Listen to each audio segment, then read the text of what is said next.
Hey, welcome everyone. This is the Boomerang Radio Show. I, I'm hearing a little noise in the background. Okay, all right. Anyway, hey, welcome everyone. I'm not going to name any culprits, Mike, but I have a little space heater going here to keep my feet warm. It is what is it? not that 75? cold, is it? No, it's 75 Wow. degrees in California. Let me look here to Wow. see what it says. Give me just a second. Uh-huh. It says, man, we're down into the low 60s, 61 degrees. Oh my Uh, gosh, and you need a oh yeah. heater? Okay. Really? I Yeah. You don't heat big the house. baby. Okay. I You don't heat big the house. baby. Uh, that's right. All I do now is I just heat my little office here, and I put on a jacket, a hoodie, and I'm Yeah. comfortable, and I don't have to pay Uh-huh. the gas bills and the propane bills and electric bills, except for the little space heater, and that Uh-huh. Yeah. keeps my feet warm. 60. I would pay for 60 degrees right now.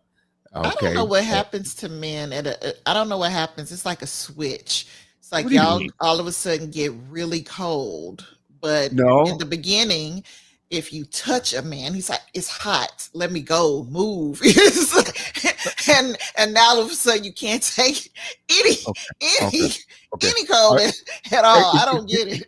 no, this is gonna be a first. I'm going to defend Mike on this one, and Uh-huh, because uh-huh. Oh no!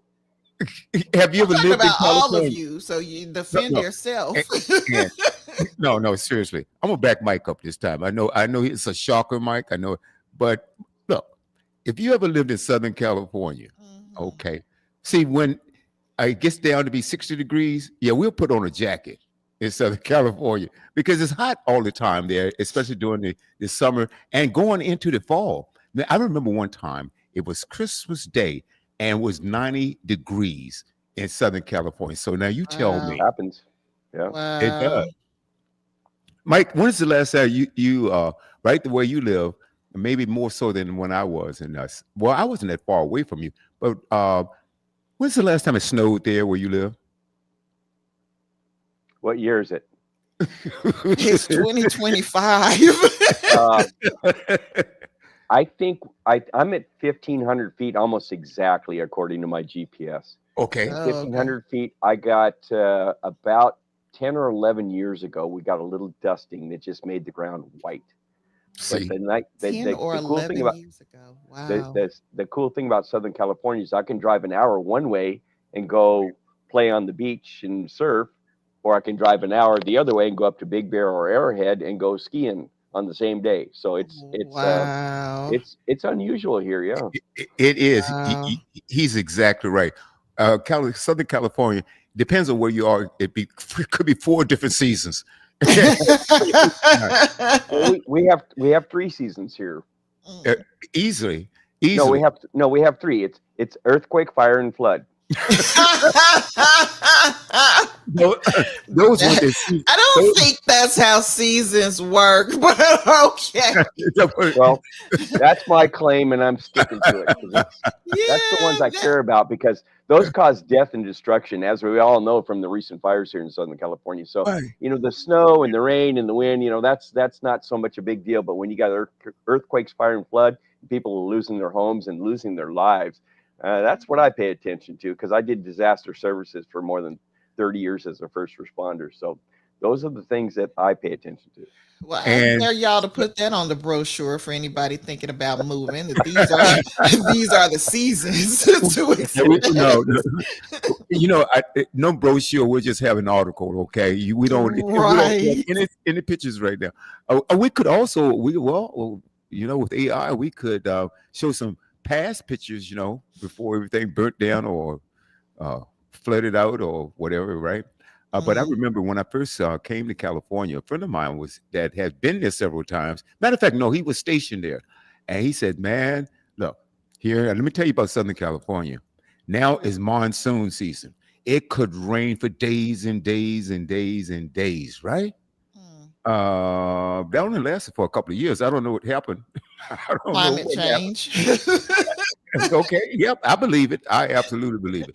Hey, welcome everyone to Hey. the Boomerang Radio Show. We're just chatting up a little bit. Uh, Our heart and prayers are going out for Dr. Reverend Rudolph Demery. He's still trying to recover from having a stroke. You know, he doesn't mind me saying that. I'm not going to go into any details, but as a matter of fact, he had two. And spoke to his wife last week, and I put a call into her today. I haven't heard back. I'm sure she's attending to him. So, Right. Dr. Dimmer, if you're listening, man, we can't wait for you to come back. We miss you, brother. Miss your brilliance. Your dialogue, your knowledge. And everything. And also, Dr. Cecilia Sims. I believe she's not feeling well, and she's gone through about something's with the respiratory, her respiratory rather. And so we wish you well, also, Dr. Yes, Jones, yes, if yes. you're listening. Okay. Hey, so Mike, Thursday, um, I told the audience that Mike was out on assignment, but then What? yeah. No, he I abandoned me was. Thursday. And so what happened was, I said, and I whispered I said, but actually he's out there goofing off. Yeah. He was DJing, making that money. How, how was the party, Mike? It was an I, awards. It was so an let me awards. clarify. Let me clarify everything that William said that was Not wrong. everything. Everything. So at the last minute, I got Okay. tapped. I'm a member of the American Legion up here in Highland, which is Okay. right next to San Bernardino, in between San Bernardino and Ucaipa. A in great Southern place, by the California. way. A great place. I love that place. Really beautiful town, Highland, old town.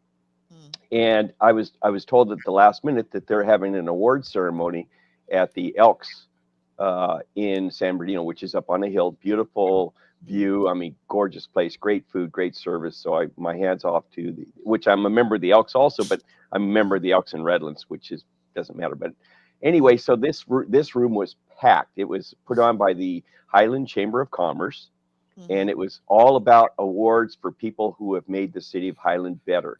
So they awarded a lot of the firefighters from, if you remember, we had what was called the line fire here in Highland, Mm-hmm. and all the firefighters and Cal Fire and City Fire count, everybody pitched in to fight that fire and save a ton of homes and save a ton of lives. So firefighters were recognized, law enforcement, which happens to be Highland happens to be a contract city with San Bernardino County Sheriff's Department, which is my old department. So they recognize people from the Sheriff's Department. They recognize Stater Brothers, which is a huge supermarket chain out here in Southern California, and they always step up to help getting fire equipment and public safety. They help put a huge flagpole in at the American Legion up in Highland, which is where I belong. So they covered the cost of all the beautiful flagpole, huge flag that you can see from the freeway. So they're very, very involved in the community, and my hat's off to them. So there was about, I think, 20 different people or entities that were recognized that night. And so I was tapped last minute to go and represent the American Legion number 421 out of Highland. And it was suit and tie, beautiful arrangements, great food, great night. I am so happy I went. And William, I'm sorry to have bailed on you last minute like that, but No, they that was got me okay. last minute too. So But no, now I need to stop and check something. Mike, you have a tie? I've never seen you in a tie. Y'all need to leave each other alone. Seriously. We can't what do is that. wrong? What is wrong with you, William? No, I'm asking the question, Mike. I've known you for a long time. I've never seen you with a tie. It was a clip on, okay? That's even worse. Was it a No, bow tie? I actually because have that nice would be ties. worse. I hate bow ties. I have a couple of really nice ties, which some of them Really? are given to me. But I do, when you work for the department and you have to be in Class A uniform, which is a black tie, you always wear, if you're a law enforcement, you always wear a clip-on tie so that nobody can swing you around by your neck. Well, that makes So sense. Wow. I actually do have clip-on ties, but they're black and they're made for Class A uniform use. That That's nice. I like that does those. make sense. Because someone who has bad intentions, they could hurt you if you're wearing a tie. Absolutely, absolutely. Oh boy, oh boy, oh boy. I have a story about that. I'm not going to tell it tonight, but But anyway, Some so woman jacked you up by your tie. no, okay, no, you forced me into this. Okay, see, I was going to bypass the Oh, story. here we go. Okay, no, Here we go. no, I used to go to school, believe it or not. Really? Um, but No. no, I'm not done. And Hey, and I'm going to have, yeah, you say you're you going to have to get punished, and you will get punished before this is over. No, ever since I was a kid, my dad used to send me to school with a suit on. Really? My dad was a very, very sharp dresser, Mhm, immaculate, right? And I mhm. grew up with that, right? And I always wore wore either starched shirts, really nice, pressed and everything like that, and I used to wear a suit to school. Mhm. I used to wear a school, and I remember leaving school. I'm in high school, as a matter of fact. I think I'm in the 10th grade. And I'm in high school, and I'm going home. But I saw the guys on the court playing basketball. Now I'm a long ways from Ooh. home, but I stopped and I was getting ready to catch the bus. I said, no, let me go on the court. I You didn't did take the not tire. do that in your school clothes. No, you did not. Yeah, yeah, yeah, I did that. You got Okay. beat that day.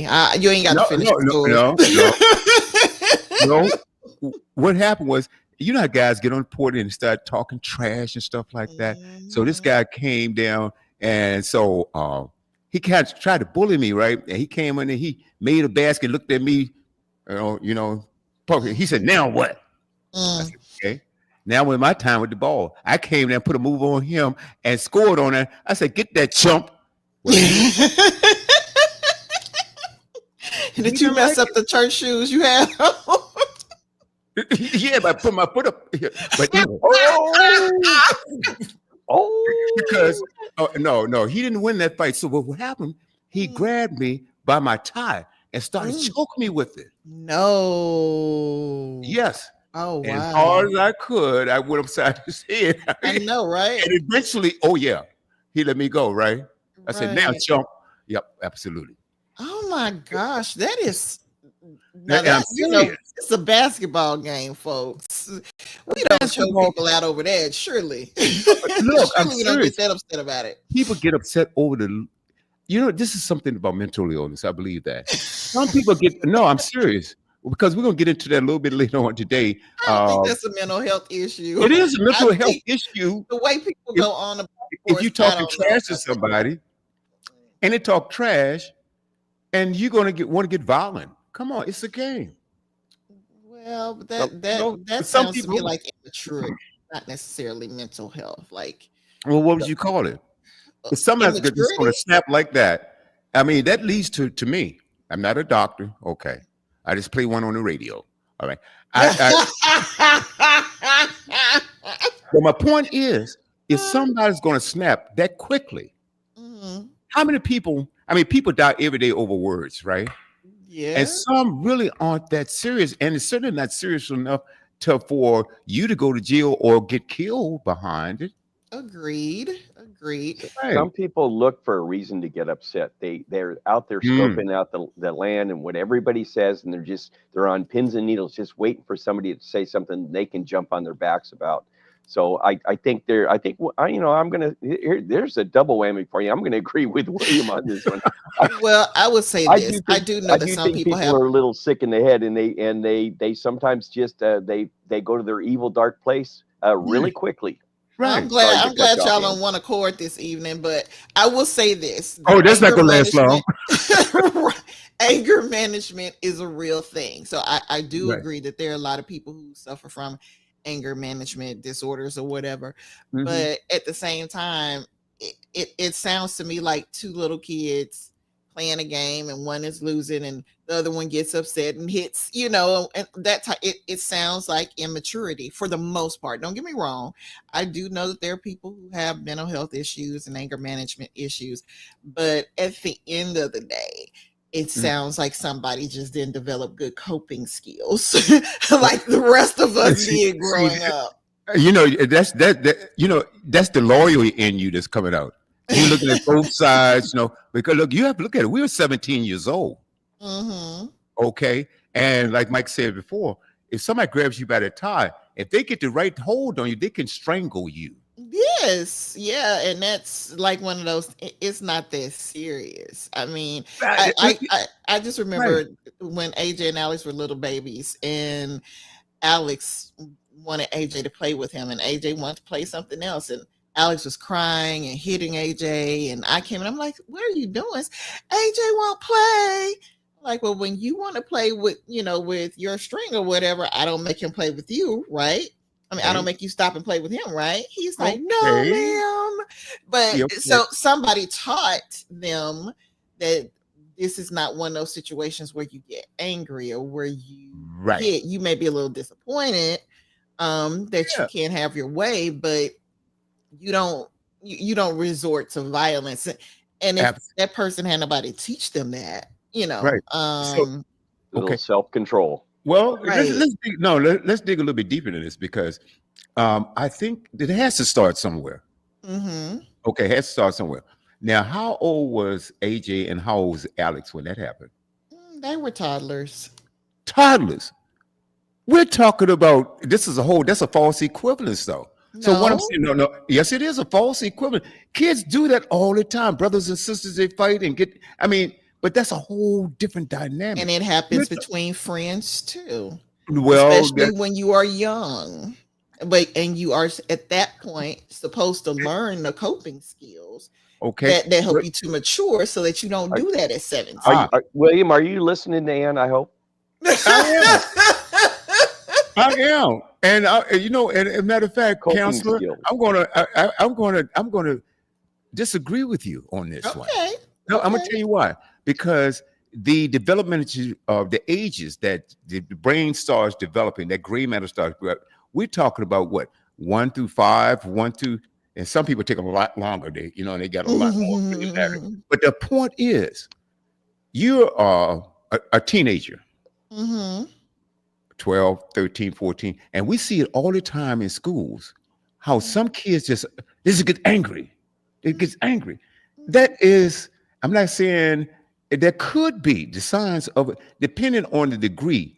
That could be a sign of mental disorder. It could Okay. be, and I Yeah. agree that Or it bad could be. parenting. But Well, bad parenting, yes, it according to could be, and it could just be you got a kid that needs a behind whooping. I well, mean, you know uh, what I'm saying? You need to tap that reset button on their behind. Right, yeah, right. okay. And let's say they did, or maybe they didn't, or maybe these parents, you don't have what I would say maybe really good parents, but the kids may be influenced by something else, something outside of their family dynamic. Mm-hmm. Okay. Bullying goes on outside of that. You have so many different things, and some of them also are reflective of what they are learned or have learned through their parents. Let's say the dad has anger issues and he's verbally abusive to the mom. Mm-hmm. Well, see, a lot of young men grow up thinking that's how men should treat women. Right, right, because it's You what know, they see. okay, for what they see. But then also there's something. So where is the line there?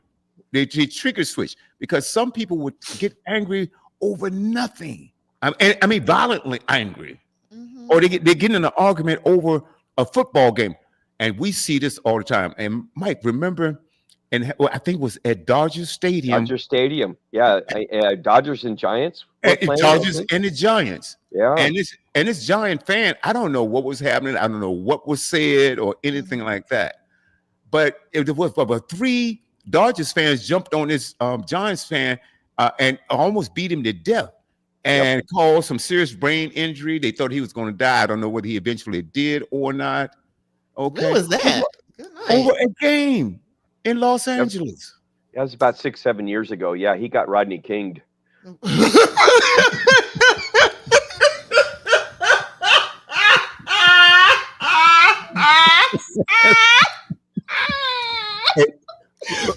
Mike, They couldn't all get along.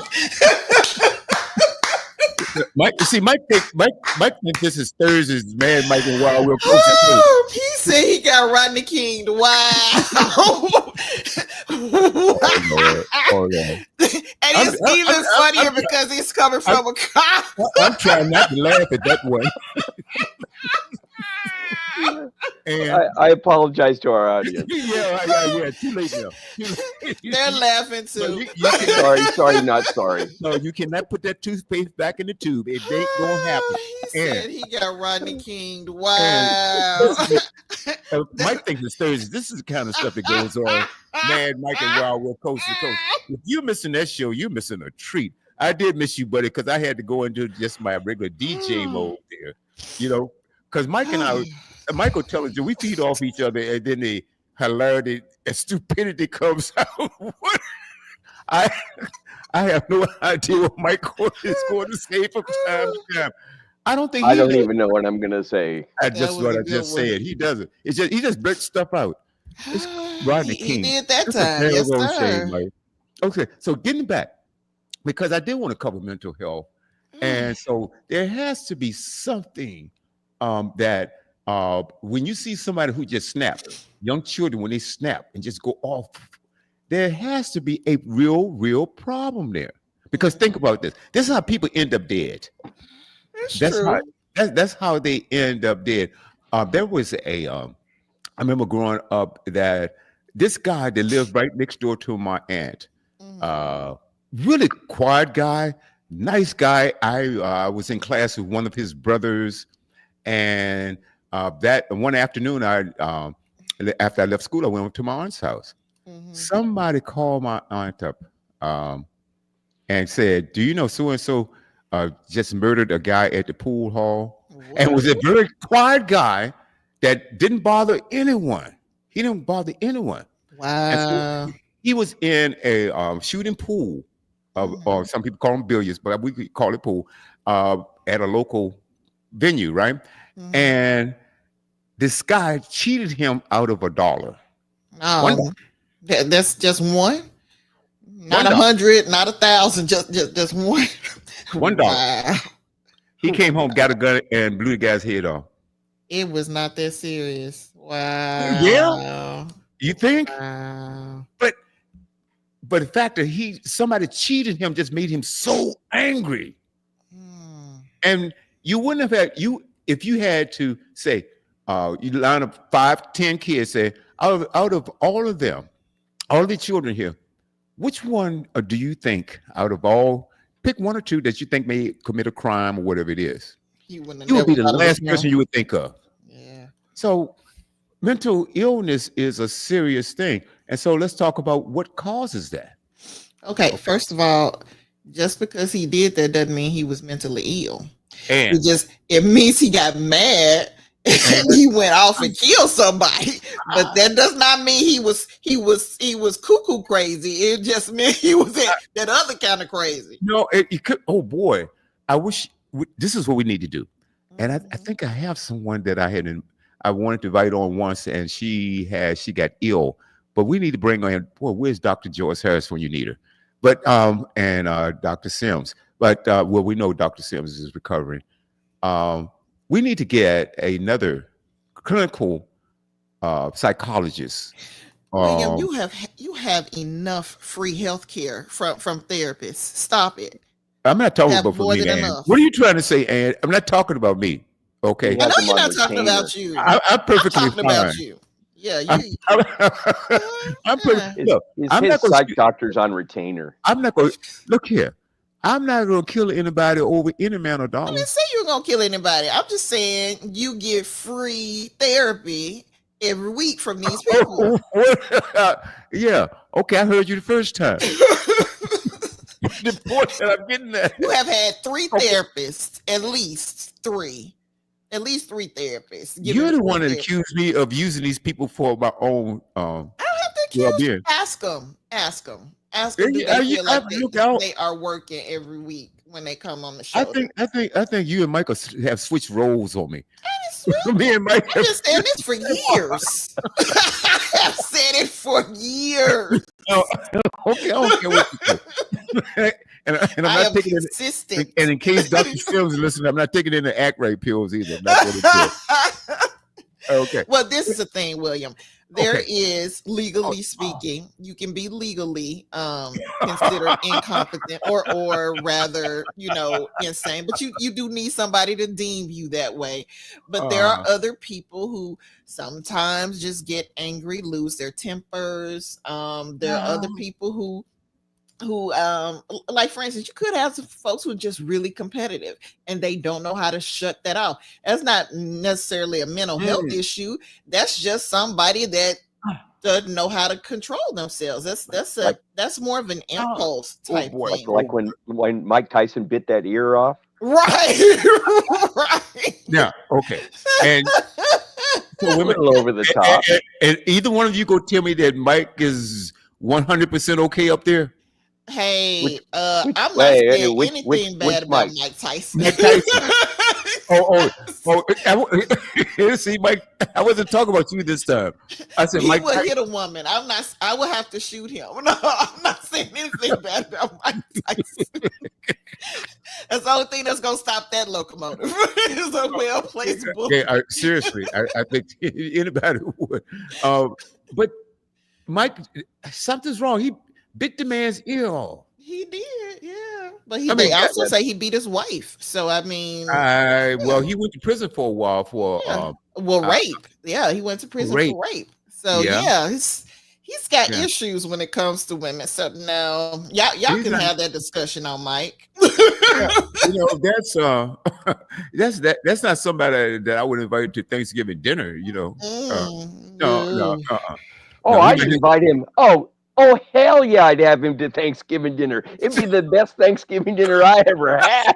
Are you out of your mind? Ew. Oh, I'd invite him and all the rest of them. Oh yeah, Mm. oh boy. I get him. I get Trump at the table. I get Elon Musk at the table. We'd Oh, have one hell of a oh my God. Oh yeah, you know it. And watch Elon might bring the chainsaw. Now that's a Thanksgiving dinner where there would be a homicide. At Oh, least one of them. At least one That's of them would probably die. That's okay. We'll film it. We'll film it, and it'll be on YouTube that night. oh look, Yeah, I tell you what, no. it We would don't be need any evidence. the largest. It What would be no, it would be the largest worldwide watch program ever. I guarantee you. uh-uh. See Forget what I the mean? apprentice. Forget the apprentice. I mean, shucks. Oh my goodness. And you know what? Yeah. I throw Al Sharpton in the mix too. Oh, Thanksgiving dinner with No. all those characters. Oh man, oh, it'd be something else. oh I yeah. don't know. If you're gonna do that, you need to get somebody from Hamas. You need to get a Palestinian. You need to get Sure. the president of Mexico. You need to get the president of You want Putin? Canada. Canada, prime minister from Canada. You need to get somebody from yeah. Greenland and Panama. Putin in there? Um, We gonna That throw? Thanksgiving dinner would be epic. Epic. yeah, I Oh, no. would not be there. I'm so No, sorry. I would I not couldn't either. attend. You would have every excuse. No RSVP for me. No, see, this is the thing about the real problem on having this is how do you form the security detail? There is no Okay. security detail. Oh We no, don't have let enough let firepower. them go. Oh, hey, you know what? Turn I'm them all. loose. On second thought, I'm all in. I like that. Look, you can have as And many William's people in the agreeing room with as me as you want. again. Oh, no, this is I getting out can of reach control. across the table. That's it. You know what I'm saying? If there's a steak knife for me to cut my turkey up with, that's it. I'll tell you how the whole battle would start. Somebody would get a fork in the back of their hand, and then it would all break loose. You know Oh. what I'm saying? Oh, you know what it is? With those greedy dudes around the table, they'll be fighting over the turkey. Who's going to get the first slice? Right. Yeah. Dead one and the live one. Oh, my. Oh boy. So anyway, and before I do this, Yeah. it was Dr. Oriende on yesterday. Did I pronounce that correctly? Oriende. Rende, you replayed his show. Awesome. Oh yeah, I did. Yeah. I don't know why I thought that was live. Well, he's always so good when he comes on. I mean, he literally is one of the most accomplished medical professionals that I've ever had on. I mean, he's not only been trained, medically in Africa, but he was also trained medically here in America, and he worked for the Centers for Disease Control and Prevention as well as the World Health Organization. Those are two people out. This is how much I respect him. I had on my list that I wanted to interview somebody who worked at the CDC, and I wanted to interview somebody who worked at the World Health Organization. Those were some of my goals, and he checked off two of my boxes Right. in one guest. So he is brilliant. He's written a book called "Who Should We Let Die," which talks about the very broken healthcare systems that we have in so many different places in the world, including here. He's just a wealth of information, and he's so humble. Very often I will meet people, and so many people have different titles, and if I forget to call somebody doctor or something, they're very quick to point it out or blah blah blah. Dr. Oyurinde doesn't have any of those type of hangups. He is No, he doesn't care. he's just one very cool, and I love calling him Dr. Oyurinde, even though, when we first met, it just wasn't a big deal. I mean, he just didn't, he doesn't stand on all that. He just really cares about people and making sure that, you get the care that you need and that you get the right information. So yeah, Right. that Well, show was a good one to replay, especially now with this measles outbreak. Oh, absolutely. Oh, by the way, if memory serves me correctly, we've had him on the Boomerang. Remember I I think stole it from you so. once? William, you post so many guests. I wouldn't be shocked. Okay. I think you did have him on. That only says I have good taste. Because who had good taste first? No. Okay. I see what kind of show this is. I see. Yo, and okay. I take that back. I give God the glory for my guests because He sends them to me. So I can't take any credit for that. So God's the one with the good taste first. He sends them to me, and then Yeah, I understand that, but I'm smart enough to recognize it. you are smart enough to recognize it. I Thank you will for give that, you Ann. all of that. Okay. Now, I really want to talk about this, and we're going to get into some other things because I think there are a couple of things that plays into mental illness, and obviously trauma is one. But I wonder, our church going to the wrong church and hearing the wrong message. What about okay, parents? You have parents that are always fighting and yelling. There could be mental abuse and also verbal abuse and physical abuse with that. That could cause some things. Let's say, I believe, and we talked about this before too. DNA, your DNA starts developing while you're in the womb. Okay. And so that's internal. But then once you're born, okay, and it's been proven out that once you're born, also your surroundings That's can environment. change. So you got Environment. heredity and environment, and then you have Absolutely. extenuating circumstances, like you mentioned in the beginning, is trauma that can It's affect trauma. someone's. Yeah. So you've And, got at least three, and probably another five to go along with what builds someone's their structure, their mindset, their balance between good and evil. So there's a lot of different factors, and the two that the psychologists look at most are environment and heredity. But then, absolutely. like you say, there's other things that factor into it. Okay. Nature and nurture. Oh, yep. I agree. We all on the same page here because I think about those things that happen here in the United States, in the families. We don't know what's going on behind closed doors. And I'm there, and I tell you what breaks my heart when a store is broken or someone's found out that this couple has children that they've been starving. Yeah, Or that's have locked them up, in the bathrooms or in their rooms. They can't get out. They don't go to school. They don't bathe. Or parents. I saw a story that there was three. Somebody did a welfare check on this family and found out there were three teenagers. They were 13, 14, 16, whatever it is. And they live, the mom had abandoned them. And what she would do, she would make food drops, drop off, leave food, or have someone drop and leave food on the porch, right? After doing the welfare check, my God, the first responders had to put on hazmat suits to go in the house. Been I there, mean, done that. I still carry a hazmat suit in the back of my car. Phil, Mike, yeah, well, you've been closer than this than I have. I mean, but children are living in this, and they hadn't been to school in 3 years. That is horrible. So it's going to take a lot of work to get these children in a place where they can function. Well, obviously, they had some survival skills, but you know, psychologically, can you understand how? And I'm sure we can, but I'm talking to the audience right now. How that can affect the children and their psyche going forward. Well, yeah. Now that makes sense that you would be concerned about them having mental health issues in that scenario.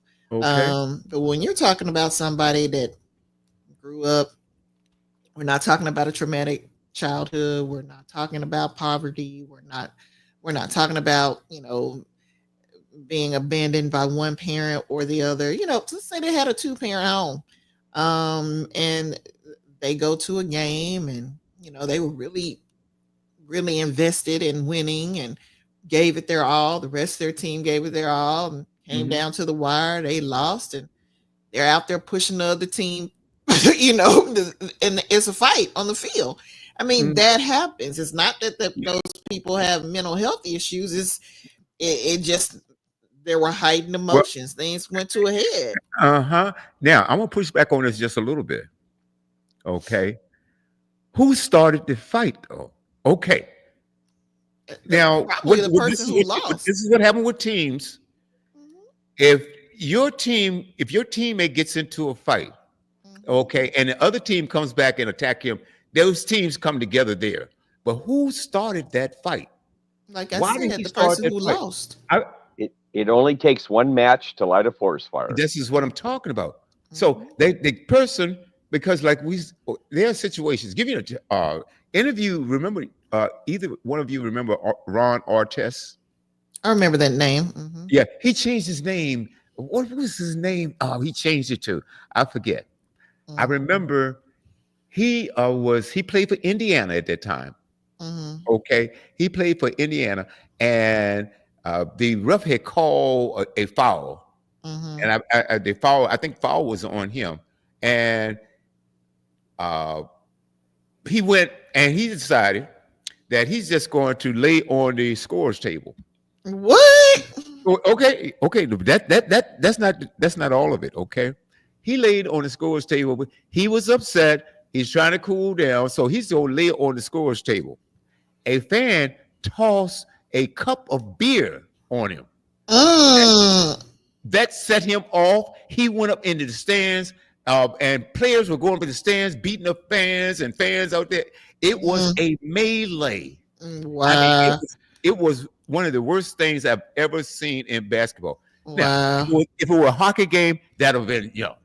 Now, is that the guy who said he smokes weed all the time, so don't pay that any attention? I think when he got interviewed about it years later.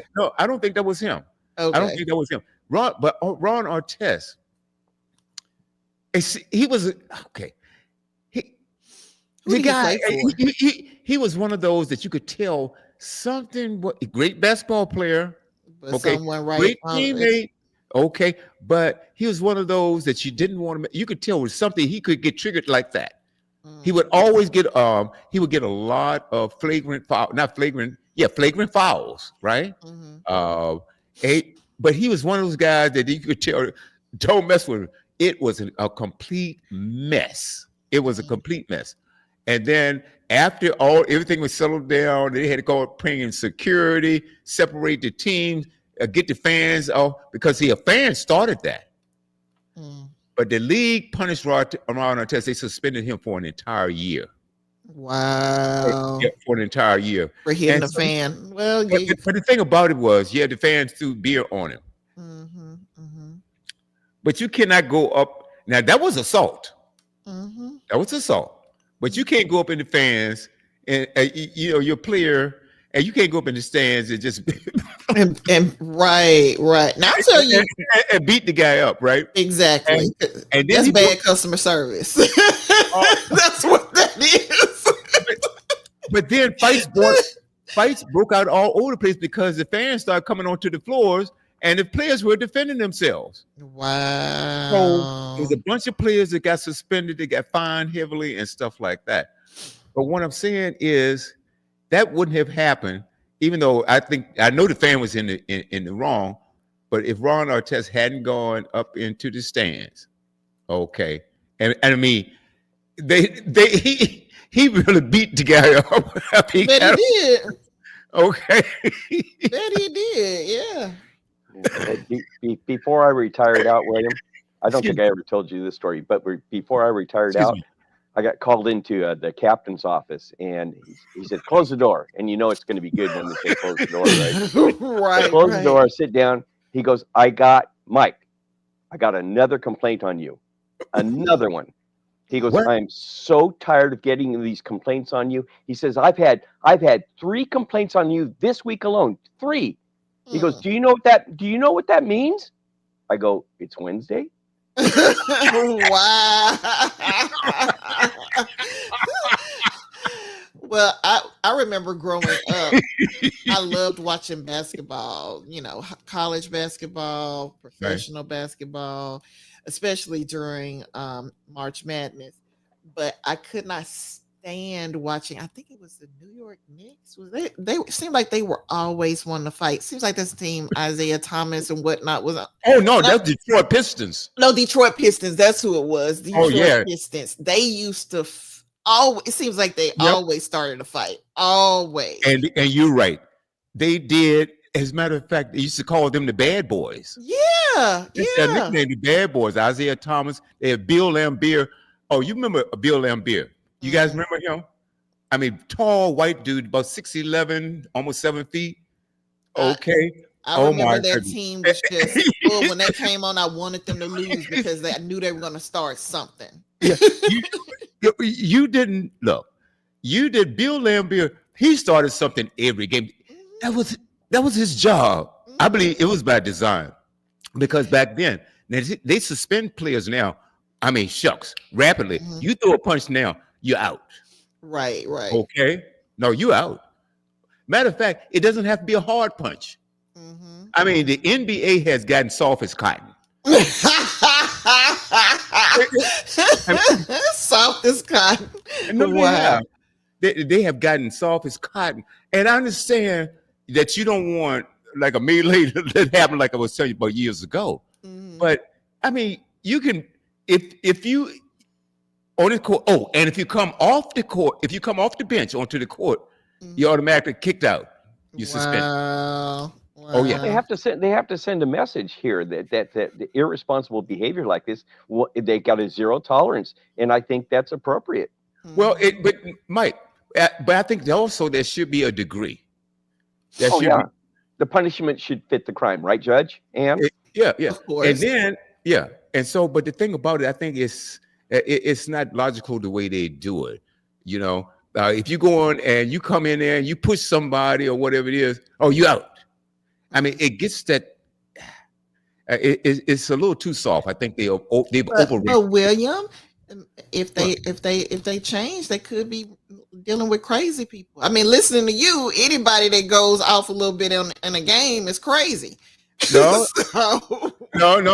That I'm talking about the guy who really starts this stuff. Okay, because like I so said, everybody what happens? on the Pistons were crazy. All the bad Oh, boys were now they all had a bunch of them. crazy.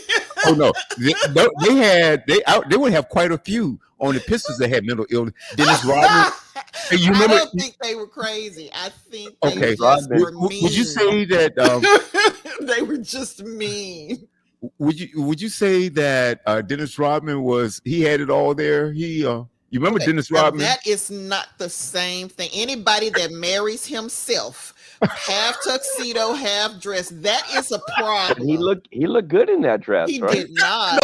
He He didn't. did not. He's the ugliest girl ever.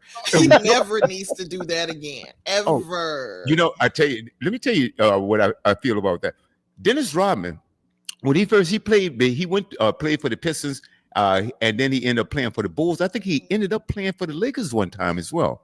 He played for the He was Spurs. good when he was with the Bulls. He Okay. was crazy, but he was good. Well, see, when he first came with he was good with the Pistons. I'm just saying. No, actually, he was a good basketball player. Yeah, he Very good. is. He's a really good basketball. I became a fan when he played for the Bulls because that was my favorite team. Okay. Well, see, now I'm gonna tell you what happened. When Dennis Rodman first played with the Pistons, he played well. He didn't have the crazy. Remember, he was the first one to have all these different colors in his head. He had green and yellow and all that. Red, Yeah, he whatever, looked a right? mess. And he had these, and then all these piercings. When he Tattoos. Yeah. his first couple of years with the Pistons, he didn't have any of that. He just looked like a normal guy, right? But the day he hooked up with Madonna, that did it. I didn't know they used to be together. Oh yeah, they used to date. Absolutely. So She what are you trying to say, William? A woman wrecked his life? She turned him out. Look, did you see Ann's face? I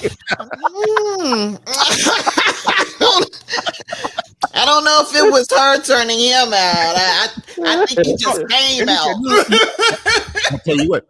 Look, because I'm a huge basketball fan, and I would watch every game, right? And I remember going up because they did allow a little more pushing and shoving. As a matter of fact, when Charles Barkley threw a basketball, I hated him too. Oh, I still don't like him. I still don't like Charles Barkley.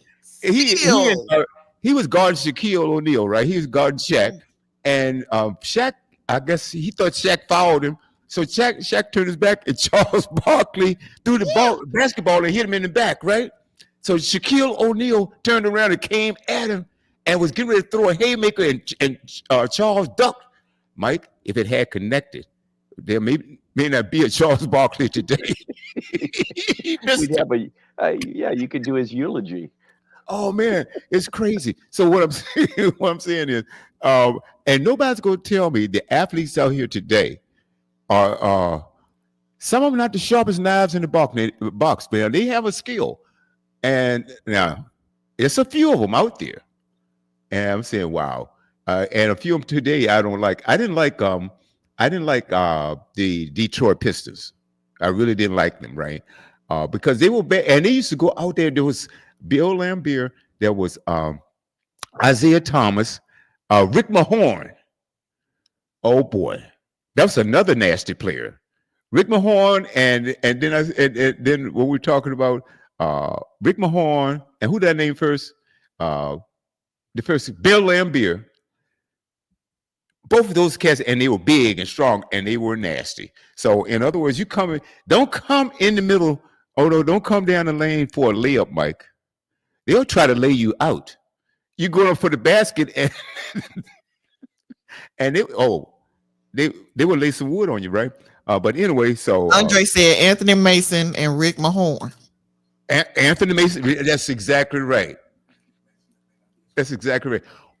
And who was on the team with Ron? He may even know who was on the team with Ron Artest when they had that brawl. He said who was on the team with Ron Artest when they had that brawl. They had that brawl. He didn't like Detroit, so he don't know. I'm sorry, Detroit. He said he didn't like Detroit, so he don't know. I agree with him. I used to hate Detroit. Didn't like them at all. Yep. Nope. Never did. But I was a Bulls fan. Definitely was a Bulls fan. But back then, the game was a lot more physical. But anyway, getting back to mental illness. Throughout society, it doesn't matter what you do, whether it's basketball, football. You could be construction worker. You could be a police officer. Wink, wink, Mike. Don't write. A school teacher. You could be anything and have a mental condition. And it's been proven over and over and over again. So what I'm saying again, I'm going back to my first thing. And if someone angers, I mean, like what seemingly like seeming like nothing that most of us wouldn't get angry over or even snap at or even want to harm someone, there is a mental problem there. But okay, William, you have to understand it's not necessarily a mental problem. I mean, there have been times where I haven't had enough sleep, and so I'm more likely to get angry quickly. There have been times when there are other issues going on in your life, like you're taking care of somebody who's sick, or you yourself don't feel well, or Mhm. you've got, some stresses in your life. Somebody just lost a job, somebody's house is, in foreclosure, somebody's kid is strung out on drugs. You don't know what people are going through Yeah, I that might understand. make them Mm. less likely to be even keeled, so to speak, when it comes to managing their emotions. So Uh, you can't just say it's a mental health issue, because uh, it's not necessarily it. well, let me ask you this. Mhm. Okay. Just because I know, because I know you personally, and I know you do a lot. I Yeah, mean, a lot. Okay. thank You had a family and other family obligations and things of that nature. And my hats off to you. I, you. Praise the I Lord. agree. That's good. However, the most stressful times, you don't wake up and then Andre say, "Hey, honey, you punch him," If right? he if Andre Oh, wakes up tickling me, because you don't know Andre. Andre loves to play. And uh so oh, if he's oh, tickling me out of my sleep, or oh. otherwise, got his ear right on my eardrum or something, he might.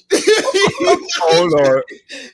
Hey, Andre, hide all weapons. Hide. Oh, Andre loves weapons more than I do. I Yeah, mean, but that's all right. But he sounds like he more in control here. But I mean, like, I like guns. He likes other stuff. Like oh my he got God, machetes and swords and all kinds of stuff. So you yeah, know, He's gonna go he I, like I, medieval. yeah. I just hope the wrong person don't show up at your house. I know, right? He used to come home. He He said, when "This we is a first nice got married. house." Yeah, When this we is first got oh, married, what a he nice would house. But you don't know what's on this other side of the door, partner. you know You have no look, idea. when Andre Okay. would get home from a business trip when we first got married, and he would be gone and I would be there by myself, and Uh-uh. he'd come Yeah. home and I forget to put the machete or whatever back where I Uh-oh. got it from, and it would be under the pillows. He's like, "What?" I'm like, "Just in case somebody wanted to start something." And oh I my do God. not have far to go to get what I need. Uh, you remind me of that the movie with Eddie Murphy, somebody, and the guy was telling one police officer was telling the other one. He said, "Bob, what's the guy's name?" Hey, we need to talk. We should talk. Oh boy, let me get to this right quick. Childhood trauma, experiences of abuse, neglect, or loss. We covered all of that, and increase the risk of mental illness. Stressful events like major life changes or ongoing stress can trigger mental health problems. Personality traits. Certain personality traits, such as impulsivity or perfectionism, may make individuals more vulnerable to mental illness. I'm gonna cover environmental factors and then and jump right on in, because, like I said, some people look so on the outside. You say, "Wow, that looks like a nice person," and it could be wow, a monster on the inside. Now, I think any human being is capable of violence or doing something wrong, but most of us have something, a safeguard that until you are pushed to the limit of, well, I've got to defend myself, or I'm going. You know, most of us don't cross that line, but some people, you cross that line when you open your mouth. I mean, so Yeah. it's dealing with your mind. There has to be a, and would you agree there also are degrees of mental illness?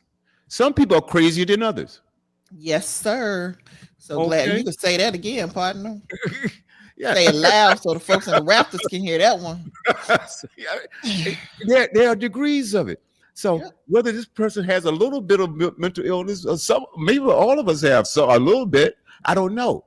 But that you take the other with the person level, that next level, and then that person you turn on and say, why would someone do like that? Because there are certain things that I know that neither one of us and anybody that I know personally would do. Mhm. Okay. Uh, Well, you got to I'm a keep in mind child. that we're still a product of our Neanderthal um, evolution. Mm, That we have that fight or flight response. That we have that Neanderthal brain tucked way deep because we think that we're so evolved as human beings. We mm, think we are. And I'll tell you what, uh, my experience is we're not all that evolved as we think we are. And I'll give you an example. Go to the grocery store. Go to the produce aisle.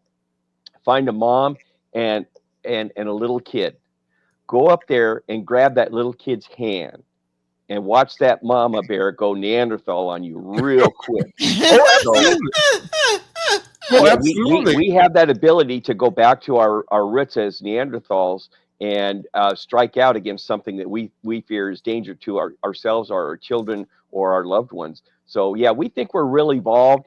We're not. I've had Yeah. 14-year-olds threatened. I had to arrest him and take him to jail and stuff. I've had 14 juvenile hall actually, but I've had 14-year-olds threaten to kill me, and I guarantee you they meant it.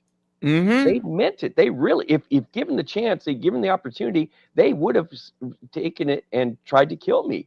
So to think Yeah. we're all so evolved, we're really not all that evolved. I agree. And all of us have that instinct in us, but Mike, there are certain there you take another 14-year-old that may have gotten in some trouble, but then you talk to them and they would understand. Mm, There are some people that is so difficult, very, very difficult for you to talk to and reason with them. Some mhm. people, there's no reasoning at all. Some people are more cruel than others. Okay, some of the stories that we read, neither one of us would ever think about locking up a child and not feeding them. Right. We would never do that. Right. So, or we wouldn't just walk up to somebody just because we having a bad day and just punch them in the back of the head. There's a story, and this gentleman was walking down the street, minding his own business. This Mm. other guy came up and punched him in the back of the head. Mm. He turned around and clocked the guy. Mm. Okay, and the guy Natural reaction. clocked the guy. And the guy fell back and hit his head, and he ended up dying 3 days later. Oh my gosh, that's Yeah, horrible. so tragic. This story is tragic all around. The guy that defended himself, they charged him with murder. Mm. Mm. It's Oh all on wow, video. that's horrible. They charged him with murder. Oh, that's horrible. Mm. It's all on video. Mm. Man, mind his own business, walking down. The guy decides he go, him and his buddy. I don't know whether they had too much to drink or not. I don't even know about that. I don't even care about that. But the point is, he decides that he's just going to show off and hit this guy in the back of the head. The guy defended himself, and now the guy defending himself is, It's one thing to be charged, is another thing to be convicted. And if there's yeah, video evidence that basically he was just defending himself, his lawyer should not have a difficult time with that.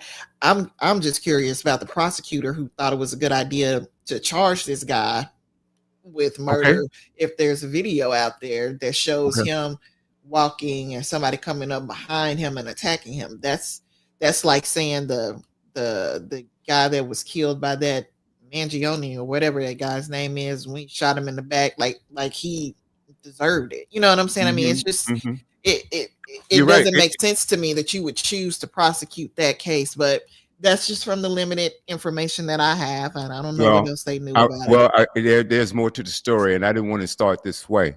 And I Mhm. hope they get a fair prosecutor. Mm. The gentleman that hit the guy in the back of the head was a white dude.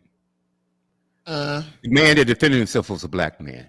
Okay. Okay. Now it's So I making more hope, sense I why we're honestly here. hope, I hope we get a fair prosecutor. My thinking is If you had after a fair police, prosecutor, after you put him in after the charge. police. See, my problem is after the police saw the video, Mhm. why would you want to charge this man with murder? Right. Right. I mean, Well. I'd like to see the jury makeup on that. I would bet that town was predominantly white, I if I hope, had to guess. I, And I I, would I bet hope, you that's man. why it was so unfair. You know, Mike, I just hope they get a fair prosecutor, and let's hope this is It will eventually. there's some fair um towns here that Mhm. are in this country that are predominantly white. There are some. Mhm. Okay, I just hope he's not in the wrong one. Like you take some of these this look like a pretty modern city. I don't have time to pull up the story right now. I might do it whatever, but anyway. So the thing about it is, this gentleman, he's in jail right now for something that for self-defense. You know, I hope that he comes out of this because being locked up, that's got to be traumatic. Mhm. It has to be Yeah, traumatic. especially if Facing, you didn't do anything. facing murder charges, that could also be traumatic. No, not You know, good. That is traumatic. you know, I talk my we've got a friend right now that's a friend of the show, a friend of the station, and a personal friend of mine.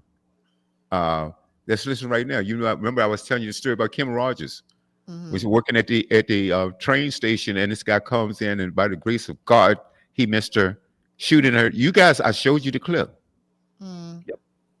and thank God she hasn't gone back to work yet. Mm. Mm. You know, when something like that, when your life is on the line, you know, let me just I like we talked about this earlier, abuse, neglect, increased mental illness. We talk about trauma, environmental factors, social isolation, lack of social support, and connection can increase the risk of mental illness. Mm. I think about this when we are going through that COVID bout, and a lot of people saying, "Well, I'm getting what's that?" When you say I'm stuck in the house, what that term that people use? Socially distancing, Yeah, yeah. Well, no, it's a term that the old folks. Oh, isolating, it's a phobia. It is a phobia, but It's it's one of the something. phobias. Yeah, agoraphobia.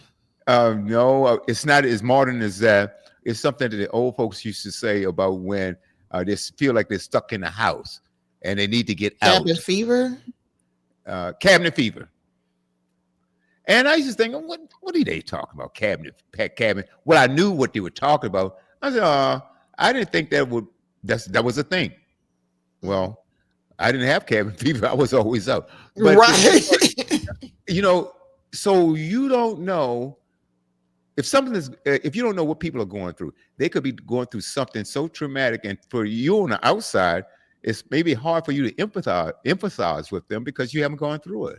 Mm. And so I think that when we talk about social isolation, I started thinking about COVID and how people were talking about, and used to hear it all on the news that people they're stressed out for being stuck in. They want to get out. They Mhm. want to get out. They don't want to wear masks. You know, whatever. You know, um, Yeah, environmental factors. humans are social animals. I mean, we need that connection. That's why you have cities Hmm. and townships because you want to belong to the greater good. And we Hmm. are extremely social animals. And without that, if you isolate, it messes with your head. Mm. Hey, think about this for a second. The guy, the Unabomber, he was a loner, right? I think when they finally found him, he was in a cabin somewhere far out in the woods and Yep. whatever. Mhm. Remember? Yeah, he And was very intelligent. oh, But he had a problem with technology and that type of stuff, and that's why he isolated himself. well, if you isolate yourself intentionally, Hmm. then could that be mental illness? Because, like Mike said, we are social animals, so to speak. I'm paraphrasing, I guess. But if you're someone whose intentions don't want to be bothered with anyone, you might Like a have a little, hermit. Well, yeah, you might have a problem there. or the people around you could have problems, and it's a matter of self-preservation. I mean, Mhm. it's like this. I am not that person. I like going places. Mhm. The thing about it is I know what I like to do and how I like to do it. And so if my finances say I can't do what I want to do, then that means I'm going to stay at home, because I'm not Okay. going into debt, trying to eat at a certain restaurant when I can't afford that. Okay. Or trying to go on a trip that I may be able to get there, but where am I going to stay and how am I going to get back? I mean, I know people who will buy a one-way ticket somewhere and don't know how to get back. It's like, well, why would you go? You know what Yeah. I'm saying? I think that's more of a mental health issue. Now, when Oh, it that comes is to definitely a mental health issue. right, right. Now, when it comes to, staying away from people, you have folks who are introverted naturally, Mm, people who are shy naturally. And then again, like I said, if you're a person who deals with um, for whatever reason, being bullied, dealing with people talking about you. Like, for instance, a lot of people who are overweight don't like to go out because they don't like what happens when they do go out. People pointing at them, people making jokes about them. Same thing with people who are disabled. A lot of them, you know, um, my husband and I, we used to have really good friends in college who were disabled, and Kevin and his girlfriend would be in their wheelchairs, and if people start staring at them mm. too long, they would pretend that to have even more severe problems. One, Shane was so funny. She would act like she had cognitive issues and start clapping her hands and shaking and making loud noises. It was hilarious. Kevin would fake a seizure. I mean, foaming at the mouth and everything. It was horrific. And it's just to mess with the people who were staring at them. Wow. Um, so what I'm saying is, you have different reasons why people do things. Like, we had a snow and ice storm come through here last week. And so, well, not last week, the week before that. And so I literally was in the house. Um, I believe starting that Saturday before the storm, and I did not leave my house again until that Monday when I went back to work. And Okay. it's not because, you know, I don't like people. It's because I don't like slipping and sliding on ice. Yeah, but So I will stay in the house until this stuff melts. Even if that means I have to use some leave time, because I'm mhm. not trying, to figure out how to get me and my mom and my kids. No, it's not worth it to me. Right. So by the No, time I got out, was I okay with leaving the house? I could have taken a couple more days. right, right. Yeah, see, that's an entirely different thing. Some people are isolationists. They don't want to be around anyone, Right. or they just don't want to be around anyone. And then I understand they're as far as going out is concerned. Well, there have been many fights over centuries. The wife say, "You don't ever take me anywhere." Yeah, you guys ever heard that before? Yeah, you hear it all the time. So there are people we like to get out. I went out Valentine's Day and had the time of my life. I wanted to get out. I hadn't been out in a while Mhm. because I'm always behind this microphone doing certain things, right? And I wanted to get out and had a blast. So I'm not adverse to going out or anything like that. I love mingling. Uh, uh, mingling with people, having Mhm. fun, meeting new people. The other day, I went out to the store and I met some people in several places I stopped. And I'm always taking a business card with me with the station on it. And I Mhm. met this one lady, and I found out that she is a former uh, radio host. Okay, and Wow. she knew some people that I knew, right? Wow. And it was incredible. It is incredible. When I went Mhm. out doing Valentine's Day, I met an old family friend who Mhm. happens to be a DJ. That I'm gonna meet with him tomorrow. Also, perhaps we might collaborate on some things. And he's Mhm. a family friend. but I had never met him Mhm. because he ran with my younger brothers. He Mhm. ran around with them, right? And so I find when I go out, I engage with people. You never know. You learn something. You meet new people, and then I met this. Went over to one of my favorite restaurant. Went over to my Mhm. favorite restaurant, and this lady has expanded her business. I had Mhm. one of my shows before, and she had one shop. And when I got to her place uh, the other day, they sold all the food Mm. about an hour early. It's a small restaurant, but they do a Mhm. lot of business. The food is great, and so I'm going to have her on one of my shows again. She'll be back. So, and this was all in one day. This is all one day. So it's great to get out, meet other people. You learn things. You get a chance to get some fresh air. You know, uh, and Well, I really do think that it's more of a, and I won't say that people back in the day didn't like Mm, communities, but I mean, think about it. I mean, before you had 8 billion people on the planet, we had a lot more space. We had, and you had people who lived, far away from other places, and they had to go to town. Their nearest neighbors could be miles away, and people didn't always leave their homes as often as we do. A lot of people, if they were farmers, which for much of human civilization people were, you worked at home, and the whole family actually kind of pitched in on that. You were planning and gathering, some people hunting. So I'm not saying that it hasn't become more of a thing in our modern civilization, but when you live 20 miles away from the nearest person and you got to get there by chuck wagon, you know what I'm okay. saying?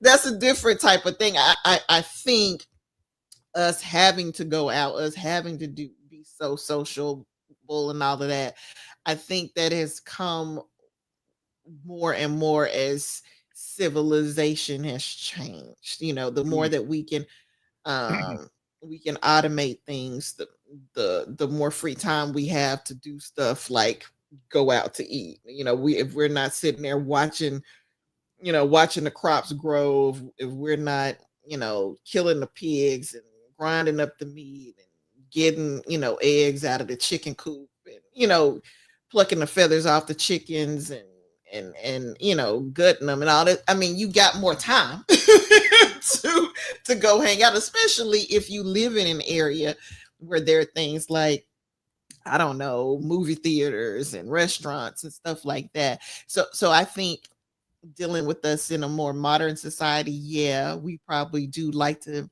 spend a lot of time together, but was that the norm for the generations before us? Mhm. I don't think that they had that luxury.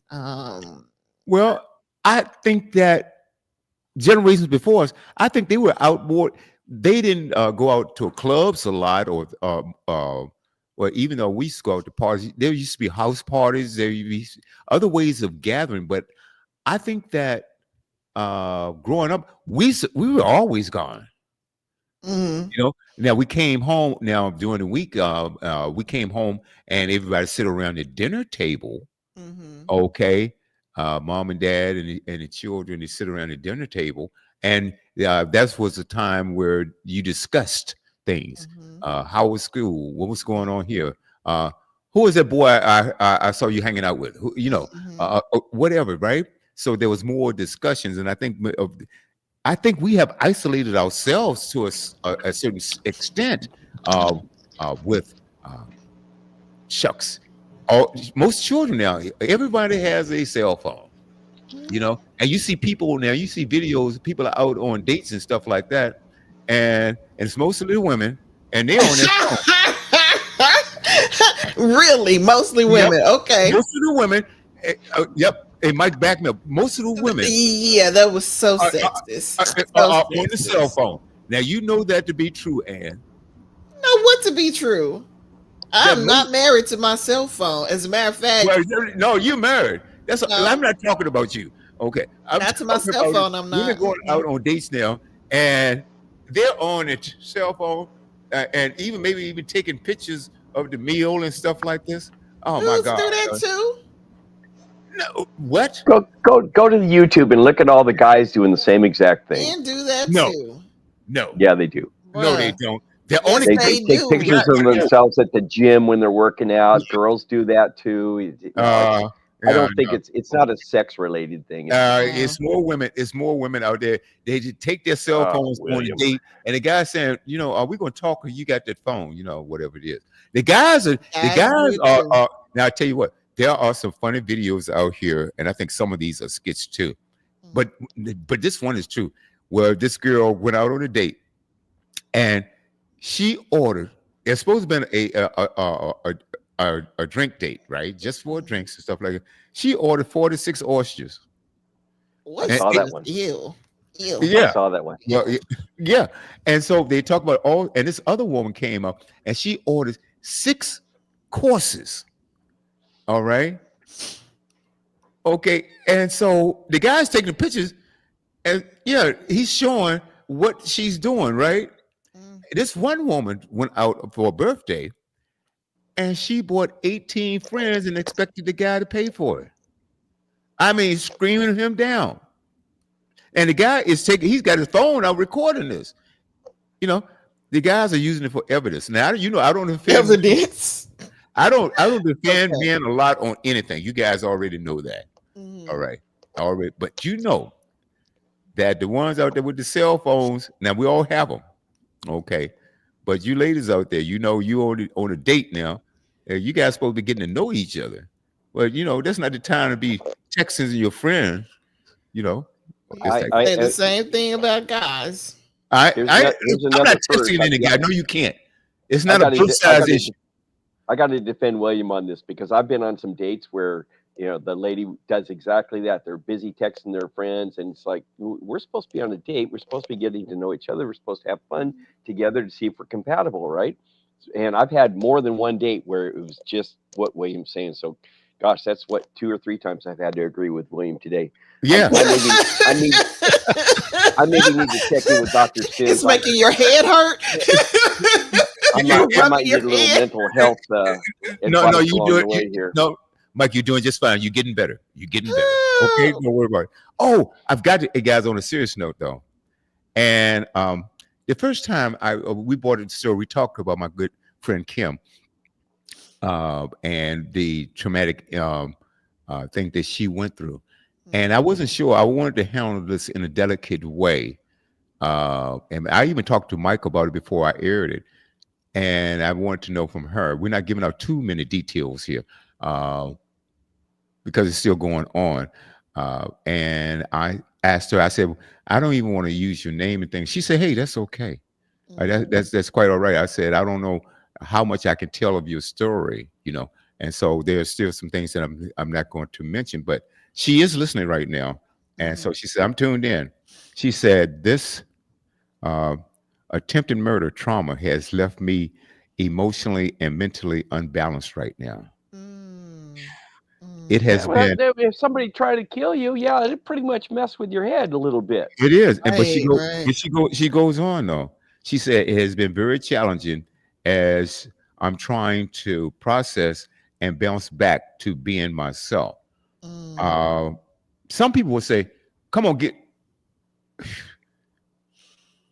if you don't say get over it, then you need to be slapped." Nobody's saying that. Nobody's saying that. But some people don't sympathize because, like I said, if you've never been in that situation, which I haven't, and Mike, I know you've been in some gun situations, and I know you packing. I've been shot at. Okay, see, and I had to affect you. The difference is that you are trained, and you had a gun to shoot back. Kim was there by herself, running for her life, and boy, it's just it touches me every time I talk about it. She said, "Thank you for bringing awareness. I appreciate you." And she goes on to say, "Going outside to to stores or gas station or anything has really become challenging because I'm scared to that I stay inside. She said, I'm scared. I stay mostly inside now. Mm, And this is what we're talking about. It's not that she's isolating herself because she wants to, right, right. you know. It's the evil spirit of fear that's gripping her because of what happened. I just want to encourage her that the Lord set his angels around you to protect you on that Mm, day, and he is with you each and every day. yeah. Nobody is going to be able to do anything to take you off this earth until the day that he says is your day to come home. It is the day you go home. So he's got the final say so. The evil spirit of fear is a liar, Mm, and the father of lies. That the devil just wants to kill, steal, and destroy you. Wants to kill your joy, steal, the abundant life that you were meant to have. And in the name of Jesus, we declare and decree that that's over. He does not get to do that. You will live and live abundantly the way that the Lord intended for you to live, with his protection all around mhm, you, 24 mhm. hours a day, 7 days a week. And um you're that right. breaks my heart to hear that, that she's been blessed to survive such an ordeal, and now the enemy is trying to make her stop living anyway. It just Right. breaks my If heart. Absolutely. if I could add to what Ann just said, Go ahead, Mike. don't allow the evil actions of one Mhm, demented person to rule your life and make you so mhm, paranoid that you can't enjoy your life and the fruits mhm, of that what God has given us. Hmm. mhm. You need to experience those things and continue to experience those things, understanding this was not your fault.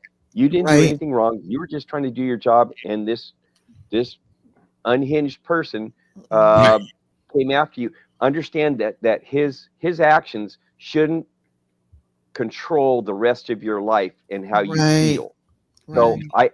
I can't say get over it because that's just foolish on my part. No, Yes, But yeah. no. you need to know that you're not the evil person in this situation. Mm-mm. That person was evil. You didn't do it. You didn't cause it. You just survived it. So be proud of yourself for at least surviving that. And then, like Ann said, understand that the fruits of your labor and what God has given us to enjoy our lives here on earth.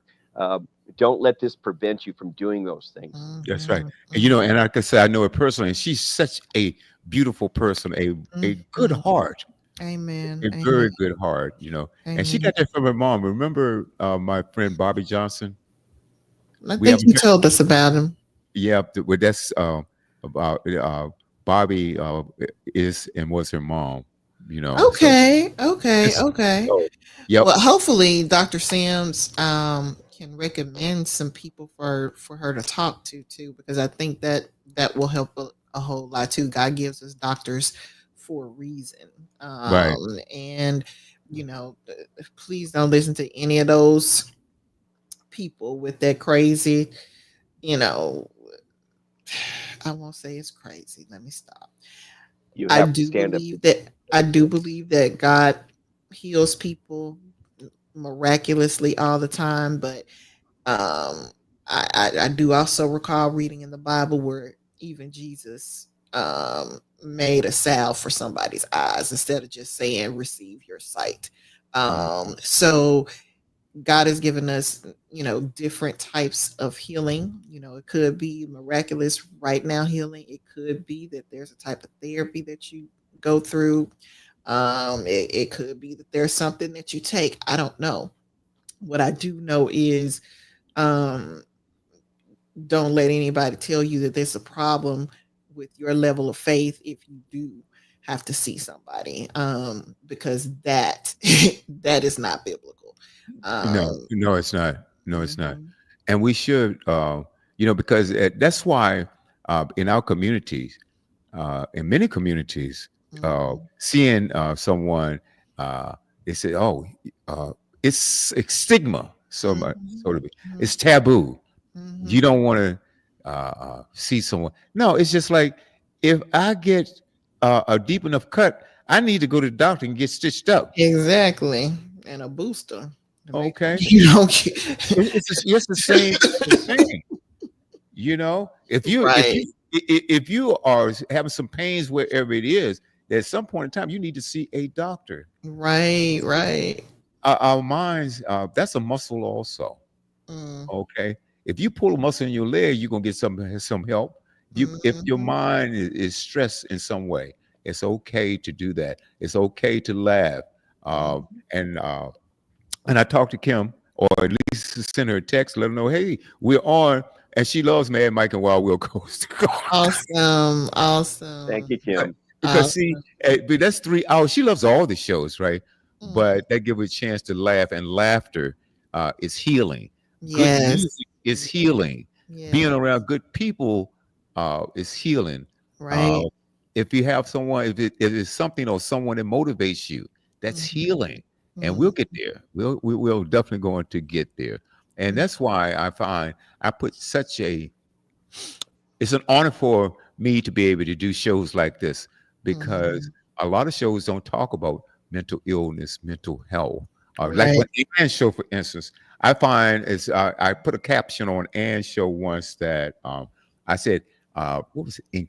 Uplifting, uh, encouraging, motivational, educational, something like that. I put that in the caption Mhm.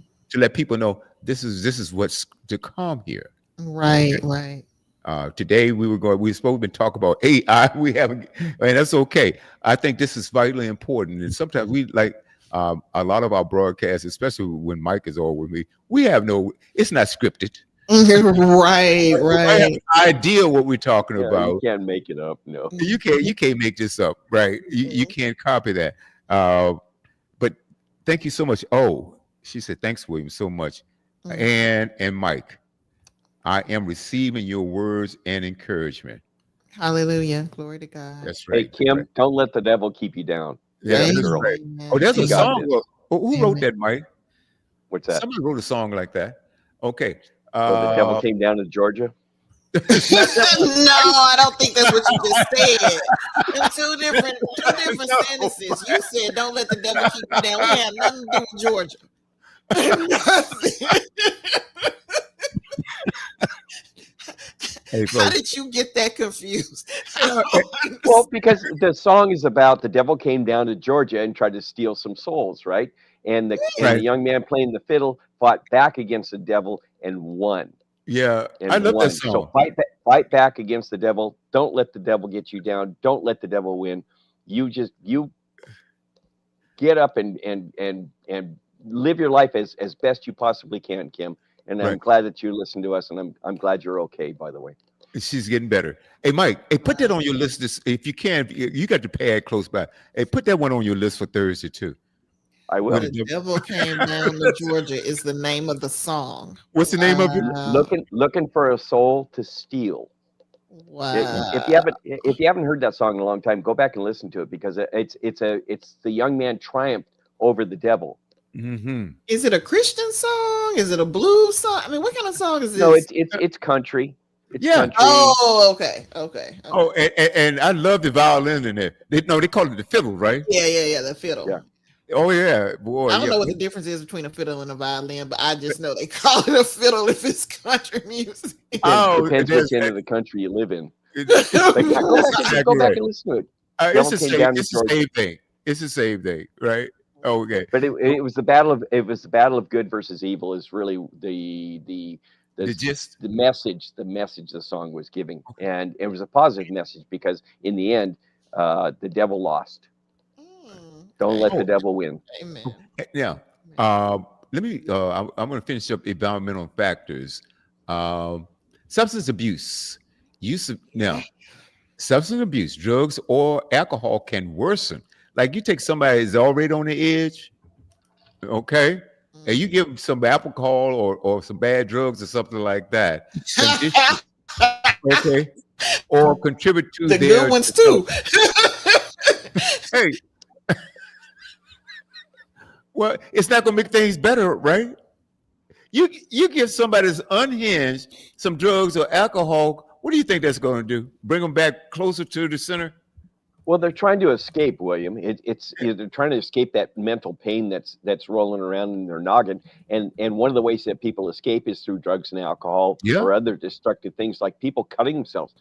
I understand it could be because of my psychology background and my training. I understand this stuff.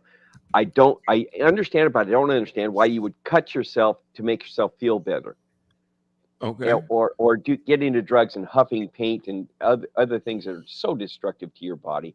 You. So I do understand it from a psychological profile, but as a human being, I've never had to experience where I had to numb my pain through alcohol or drugs or cutting myself or other destructive behaviors. The only destructive behavior I have is when I have to deal with William on Thursday nights. Yeah, you know the same here. You know, Mike, Well, I will say that people self-medicate. yeah, People we Oh, they agreed do again. all the time. Yeah, we agreed again, Mike. See, Oh, I man. stressed you out, you stressed me out. Hey, it balances.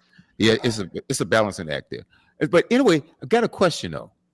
I remember talking to a drug addict, and his drug of choice was heroin. Mm. I said, why? I mean, because you you would see these people and they would shoot heroin, okay, and they would nod off. I would see it in movies. I've never seen anybody do it in person, but I heard about it. And but I was talking to this guy, and he was telling me that his favorite choice of drugs was heroin. Very addicting. And Well, the question was, and the heroin addicts used to go by the one that was the most potent, the one that could really, that one shot could take them out forever, could kill them. mhm. But do you know that that's the one that the drug dealer sold the most? His Yeah, highest sales, or he sold out of that versus, I don't know. Like I said, I've never had either one. But the point is that the more dangerous the drug was, the more popular it was. And right. that never made, Look didn't make any sense to me at look all. at fentanyl. Hmm. I was Look going at to the ask you people about dying that. from fentanyl. I was going to ask you about that because the people know that fentanyl is dangerous. They know it could kill them, but They take it anyway. That's what we talked about. I remember a legal conference I went to a few years back. We were talking about opioids, and it was one of those conferences where it was not just lawyers, but we had law enforcement, and I think it was somebody from the FBI or somebody, DEA, somebody that was one of the speakers. Anyway, okay. they were talking about the fact that if they hear about somebody ODing on the drug, they wanted it more. That would that That's what would I'm make asking. the drug addicts want it more because they felt like the person who died just couldn't handle the high, and that the Mm, drug must be really potent. So Exactly right. that's mm, why they would go looking for that. But what you got to understand is mm. everybody is a drug addict to something. I don't know what your favorite sins are or were that the Lord delivered you from, but Mhm. you have had a case of the I just can't help it to something. Right. And so apply that Hmm. to the drug addict. That's what that's what theirs is. Yours, Mm. for me, mine was food. I mean, I could eat and eat. I could have eaten myself into an early grave if it hadn't been for the Lord. Wow. I tell people who take the class stories about how I used to eat, and they are all just dumbfounded. I like, especially if it was a payday, I was hitting up all my favorite spots like multiple times a day. No, Um, man. I would start out at McDonald's in the morning and I would get two bacon, egg, and cheese biscuits with two hash browns and Mm. some orange juice. A few hours later, I would probably go back either to McDonald's or to Burger King and get two Whoppers with the extra sauce, the Mm. biggie fries, one or two of those. I would get two apple pies and a large chocolate shake. If I went See?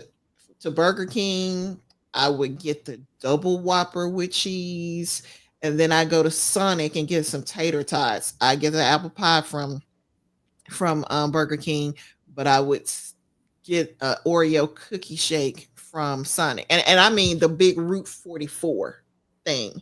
Wow. And for dinner, I would get like two large pizzas, and I would eat most of that by myself. Some cinnamon sticks, some cheese sticks, and a soda, big liter soda. Wow.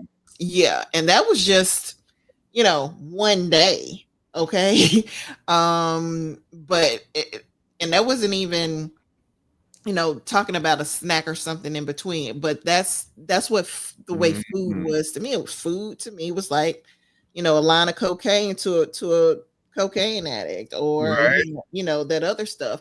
And everybody has something. It doesn't have to be a drug. It could be, Right. sex. Some people like sex like that. Some people like lying like that. Some people like to Mm. steal. I mean, Mm. there and it doesn't have to be going to a store to steal. Some people like just stealing from work, stealing time, stealing Mhm. pens or whatever. You never know what gets Mm. a person high, so to That speak. 'Cause- euphoria feeling. You're talking right. about addiction. You're talking about addiction here, and I'll give you a good example because you had a food addiction. Some Mhm, people have porn addictions. Some people have different addictions. mhm, I was a meat cutter for Alpha Beta going back more than 30 years ago, and I mhm, worked with this really really nice man, and he was really honest about things that he had a drug and alcohol problem that probably would have killed him. mhm, And mhm, this addiction, this is going to flip you around backwards and sideways because he went from drugs and alcohol as his addiction. He went into God and the Bible became his new addiction. So mhm, he Mm. became born again, and he mhm, carried a Bible in his pocket. And during breaks, he would sit there and read the Bible, and he would, which isn't a bad thing, but mhm, he would his life went from alcohol and drugs to God and the Bible.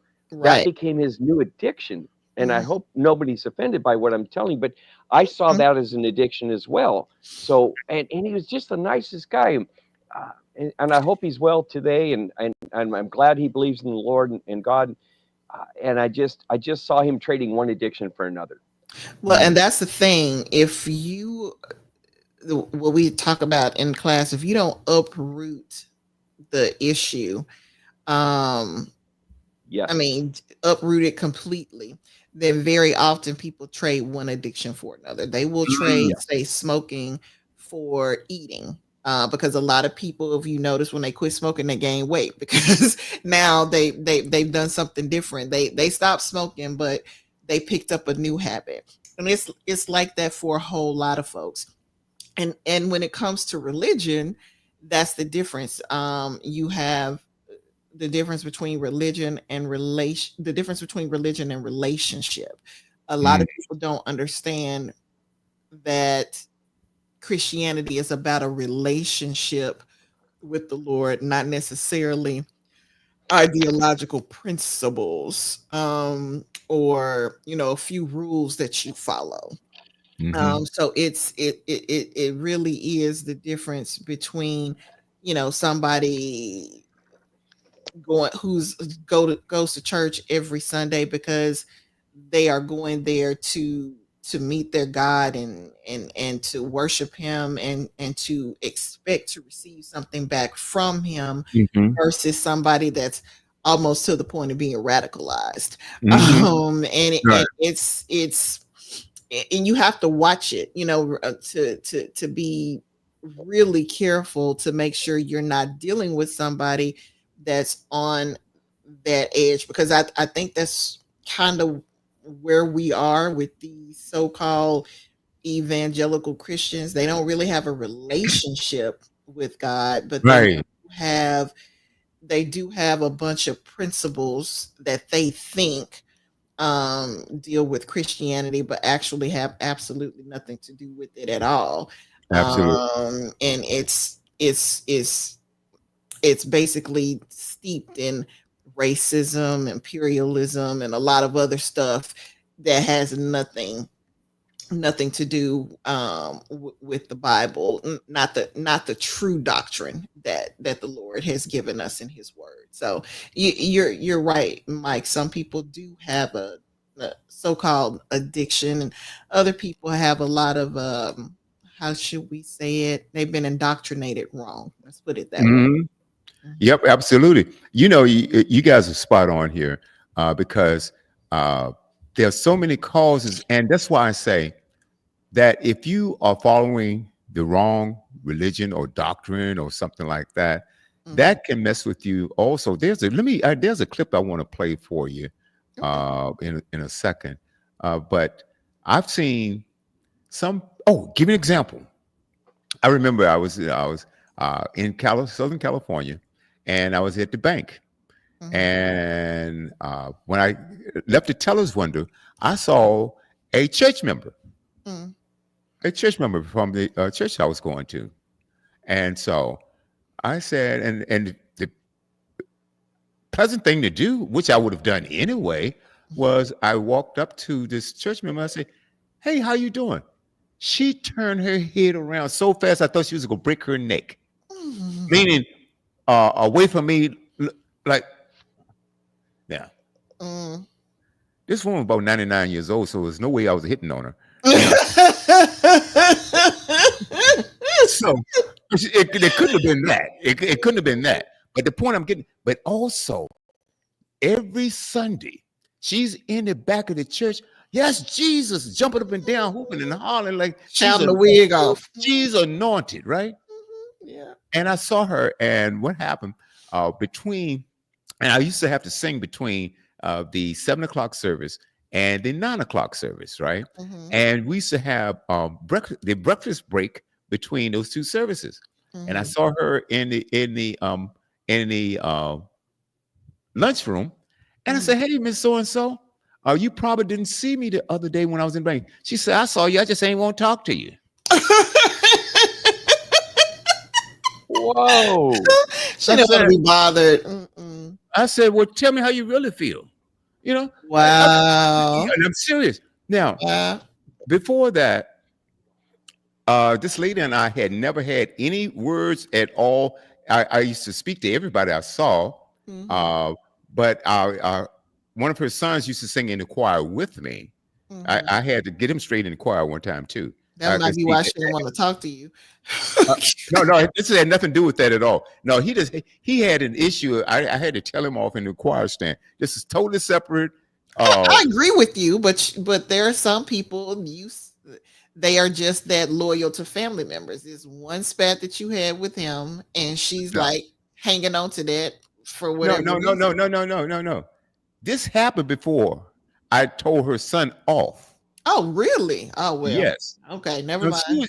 She was just one of these fake Christians. Yep, they exist. Just like you were saying. They exist. Okay. And I really didn't have a spat with her at all because, like I said, when I got out of the line or walking from the teller's window, I said, "Hey, Mrs. So-and-so." She's the one that turned her head around. When I saw her in the break room, I said, "Hi." I said, "You probably didn't see me." She said, "No, I just ain't want to talk to you." So there was no spat between us. Right. And she was the evil one. Why make the sign of the cross whenever you see her coming? So what do you think the mindset is behind her not wishing to speak to you because they were in public, or what do you, if you had to guess, what do you think her reasoning was for not speaking to you, even though you go to the same church? I think she was just an evil witch. Yeah. That she felt maybe she was above you, or you were below her? No, like not even close. Okay. That's and she was much older and not good looking. William. You did not call the old lady ugly. William. Stop it. No, so Mike was asking me. I'm just trying to give you. It was nothing. It was just odd to me. It wasn't a status situation. No. Or she'll only talk to people when she's at church, or it seemed like that seems so odd. Yeah, well, she would even. Well, it is Definitely not very that odd. odd. This is very odd. And like I said, I think there was a mental issue there. I honestly do, because the reaction was so odd. I said, wow, this is strange. This is very, very strange. Like I I said, just there was didn't want to no talk to you. no interaction. This is the first time I really that was the first time I had ever had a chance to even, Spoken to her. yeah, except for I speak to everybody I see, and I may have said hello, hello, hello, hello in church to everyone, you know. But I just walked up to her after I left the teller's window. I said, "Hey, how are you?" And she just almost broke her neck. It was so stupid. It was really, really I think strange. William hit it on the head when he said fake Christians. I Fake remember Christian. my sister came to our church one time visiting, and somebody she worked with was at the church. She that was a member. She's like, they go to this church. They ain't nothing but hell at work. You know what I'm saying? So there are people out there Mhm. who feel like, okay, I'm gonna go to heaven if I go to church. I'm gonna Right. go to heaven if I read Yes. my Bible. I'll go to Yes. heaven if I go to Wednesday night Bible study. And That's they have no real understanding, no real, as I said earlier, relationship hmm with God. They just Sunday do Sunday certain, Christians. right. That's They just do certain things that look holy so that hmm everybody around them will think that they're holy. hmm And then if they see somebody else not doing those things, or say for instance, actually do commit a sin and everybody finds out about it, they can jump on the bandwagon with everybody else saying, see, I didn't do that. And basically make that person feel probably even worse than they already are, because they've fallen down, hmm like every human being does. So I don't think it's that odd at all. I think you have a whole lot of folks. And I'll just be honest. There are times when I see people and I'm like, oh my gosh, I don't feel like talking for 15 minutes to this person.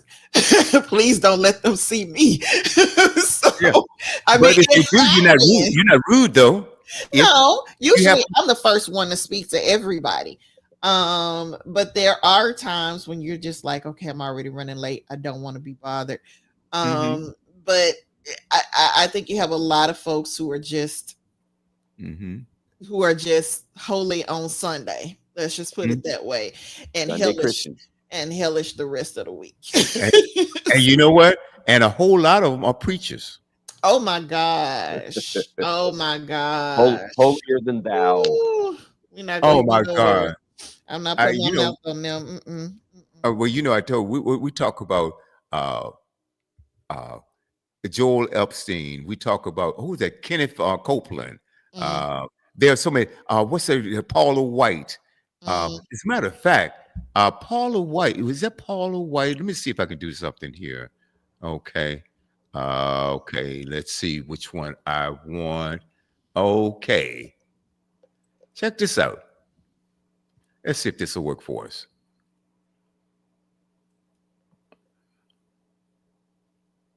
The White House Faith Office, led by Pastor Paula White, who is so amazing. No, Yakatana Sitia.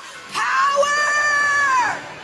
And so it's illegal for God to do anything in the earth without someone. Wherever I go, God rules. When I walk on White House grounds, God walks on White House grounds. What? You need to send in $3,500. You need to send in $35,000.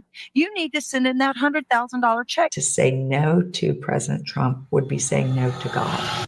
Since Oh Donald Trump was my. inaugurated as the President of the United States, Christians around the world have been watching closely. Many believe he's going to spark a Christian revival. To further this agenda, he even established a faith division in the White House, something many Christians are excited about. Donald Trump issued an executive order appointing Paula White, a world-famous televangelist, as the lead That's advisor for scary. faith-based initiatives at the White House. At first glance, this might seem like a positive move. However, her, there's a serious problem. She is not a true Christian. She has a long history of deceiving people for money in the name of Jesus Christ, committing adultery, and preying on the poor, all while lining her pockets with millions of dollars to fund her lavish lifestyle. To make matters worse, she's now been given a position of global influence that will further affect the lives of many. In this video, I'm going to expose 6 key realities that reveal Paula White as a false teacher. This includes her speaking in a demonic language and a scandalous relationship with one of the most prominent false teachers known today. We'll dive into the dangers of who Paula White really is, why she must be removed immediately, and at the end of this video, why Trump's decision to appoint her doesn't surprise me at all. Something that no one I know is talking about, but I believe will give you a new perspective on the entire situation. Paula White is a false teacher, and I don't say that lightly. The Bible is clear that false teachers are unsaved people. They may appear as angels of light, but in reality, they are wolves dressed in sheep's clothing. So why is Paula White a false teacher? She preaches the prosperity gospel, a counterfeit gospel that presents a false version of Jesus and leads millions down a dangerous path to hell. The prosperity gospel teaches that it is God's guaranteed will for you to be happy, healthy, successful, and rich. Watch this video as she asks people for money in order for them to be blessed in return. You need to send in $3,500.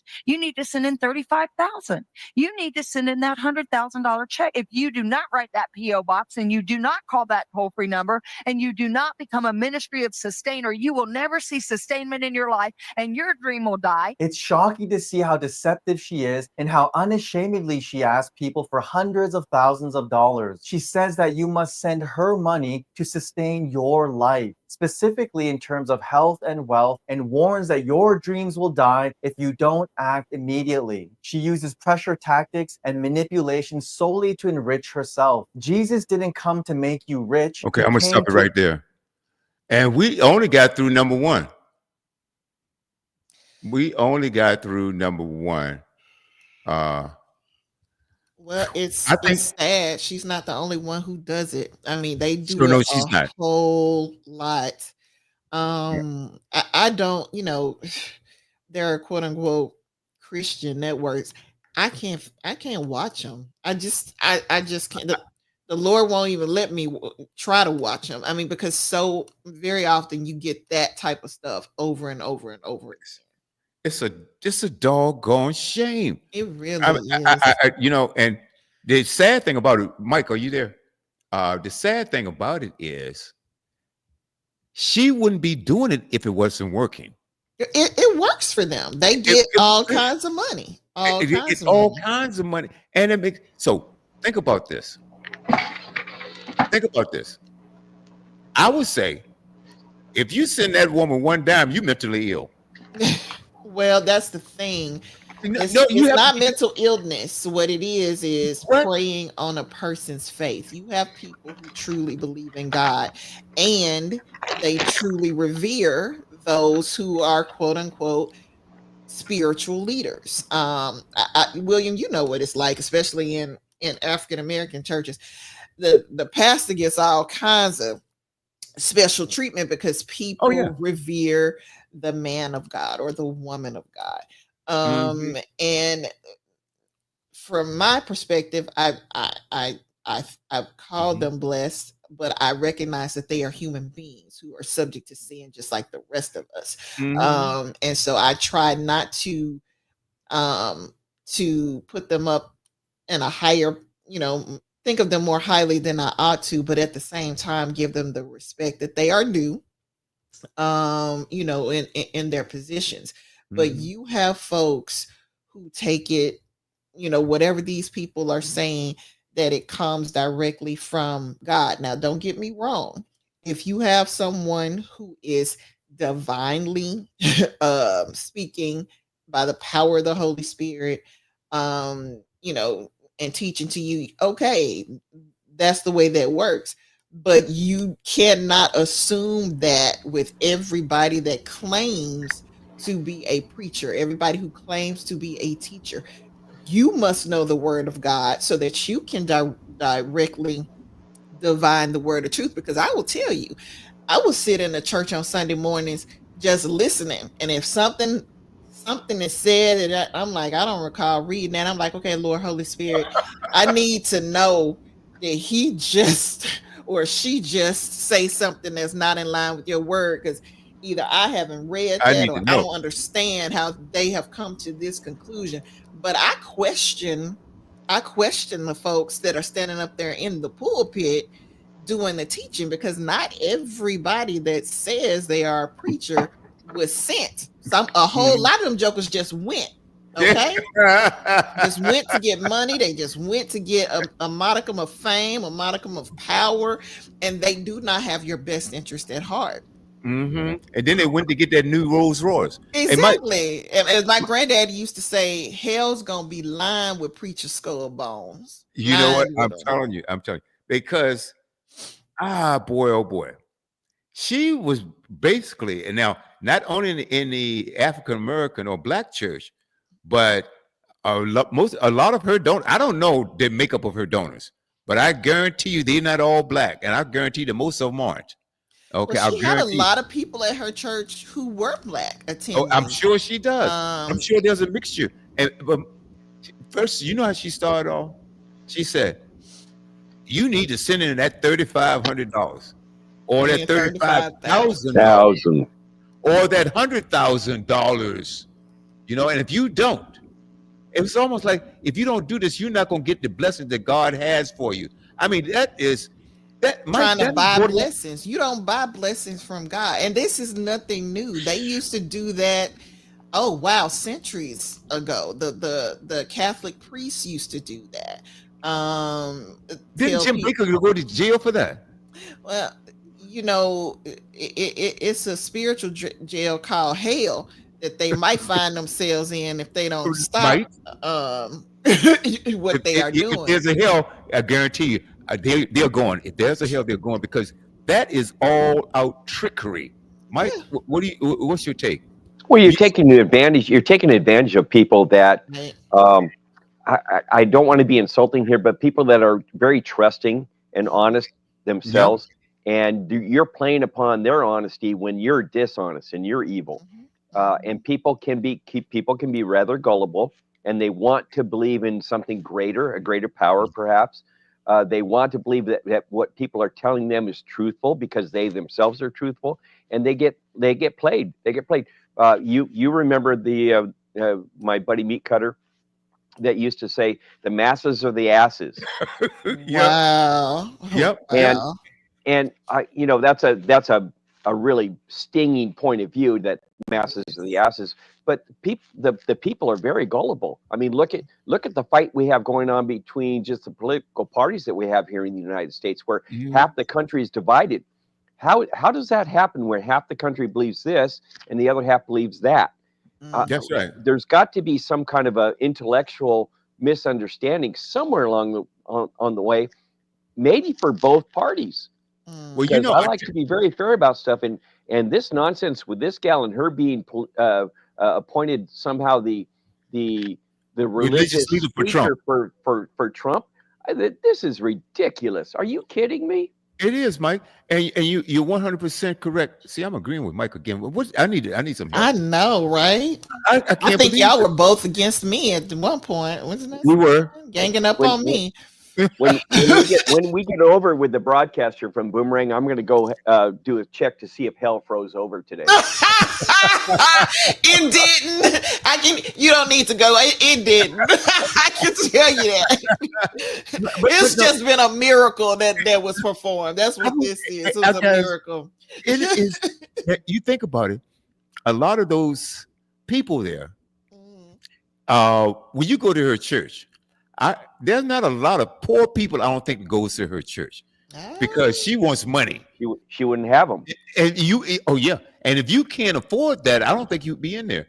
And a lot of people equate money with intelligence. Now you got a whole bunch of rich people that are stupid as a box of hammers.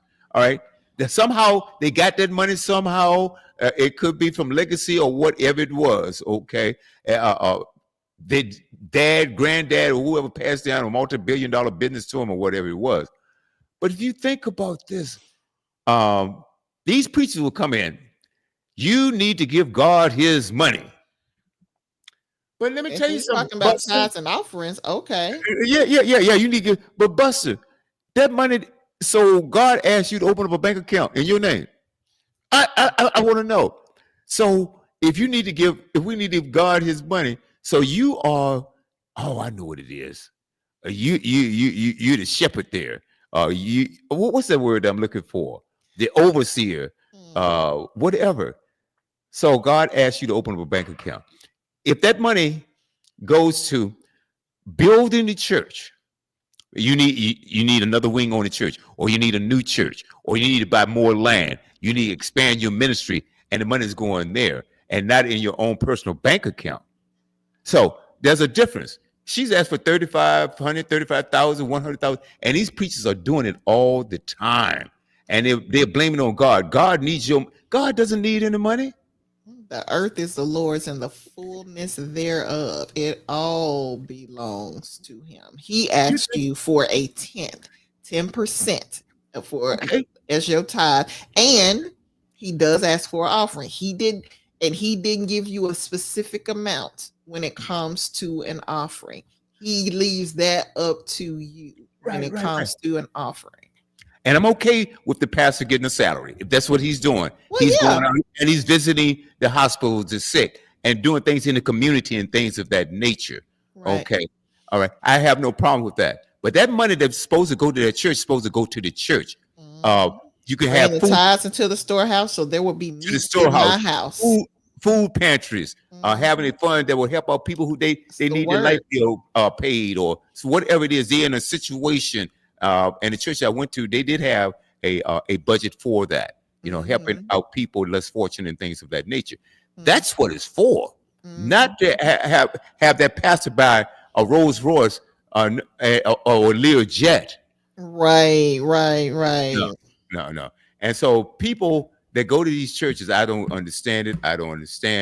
And I think that could cause, or there's something not right with you if you're going to give this charlatan 35 cents. I think what it is they're desperate. And when you are, and then not only that, there's a lot of doctrination that, if you don't have enough faith, you won't get your blessings. And that, look, folks, if you read the Bible, there was a woman with an issue of blood for 12 years. You don't think that woman was praying all those 12 years? Sometimes you have to wait for your blessing, for your miracle to come. And so they don't really teach that. They make it seem like it's a problem with the person if they haven't gotten a breakthrough. So you need to give me this money. And then you need to have enough faith. So it one of the things, some kind of way, the problem is going to be you. Either you didn't have enough faith after you gave the money, which is why you didn't get your breakthrough, or you didn't trust the Lord with this money, which is why you didn't get a breakthrough. See what I'm saying? It's a manipulation. And I know we're out of time. But we're out of time. That's one of my pet peeves. I don't like that type of religious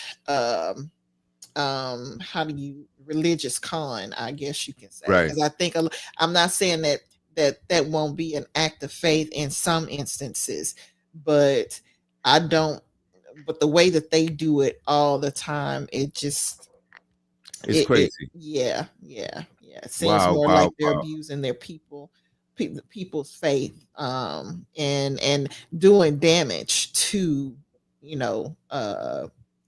to faith in general, period. Especially Christianity. Okay. And Mike, thanks a lot. Hey, listen, go. Can I leave you with one thing, William? Yeah, go on, please. I'm not much to quote Bible verses because I'm not very well versed in the Bible itself. I do definitely understand good versus evil, but I'm going to leave you with this one because it's one of my favorite sayings that I've used. So I'm going to go off camera here for just a second. Here we go. So this is Proverbs 11:29. He who troubleth his own house will inherit the wind, and the fool will be servant to the wise in heart. So that's my goodbye to everyone. Dr. Demery and Dr. Sims, I hope you're doing extremely well, and we need you back here on the Boomerang.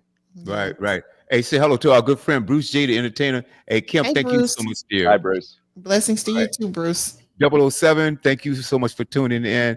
And Jackie out of San Antonio, thank you for tuning in. That's all I have right now. I'm sure a lot more have.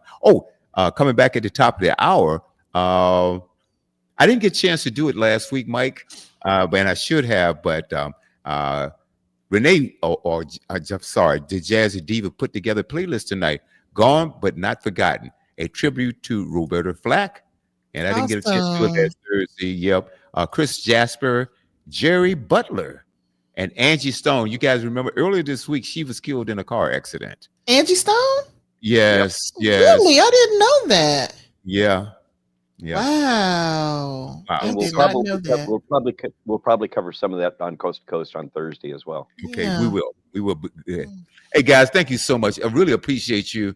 Wow. I wanted to spend